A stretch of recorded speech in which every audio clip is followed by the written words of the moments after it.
कुछ दिनों पहले जिस तरह से आदरणीय राहुल गांधी जी ने इलेक्शन कमीशन के द्वारा किए गए कई सारे हेराफेरी को उजागर किया है, ये काफी चौंकाने वाली विषय है।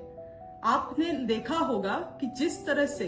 ये सबूत के साथ साबित हुआ है कि इलेक्शन कमीशन ने कई सारे मरे हुए लोगों को सूची में जोड़ दिया है,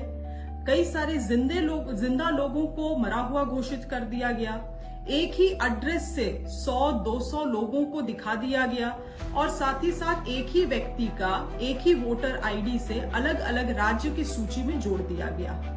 ये सभी चीजें काफी चौंकाने वाली है और कई सारे सवाल खड़ा कर रही है देश में।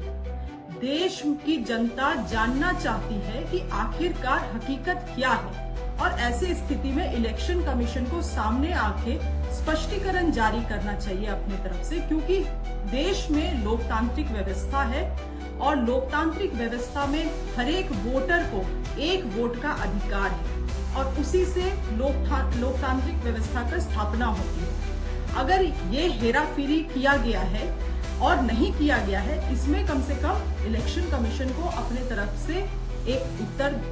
या जवाब दायर करना चाहिए और साथ ही साथ इस बात में भी सफाई देना चाहिए कि 2024 में केंद्र में जो सरकार चुन के गई, क्या वो सही तरीके से चुनी हुई सरकार है, धोखा से बनी हुई सरकार है, हेराफेरी से बनी हुई सरकार है। इन तमाम चीजों में भी जवाब देने की आवश्यकता है इलेक्शन कमीशन को। आज जिस तरह से आदरणीय राहुल गांधी जी का, आदरणीय मल्लिकार्जुन खड़गे जी का और तमाम हमारे देश के बड़े बड़े नेताओं का जिस तरह से अरेस्टिंग हुआ है, उस चीज का मैं निंदा करती हूं और मैं चाहती हूं कि इलेक्शन कमीशन जल्द से जल्द अपने तरफ से एक पक्ष लेके पूरे देश की जनता को अपना सफाई देने का काम करे।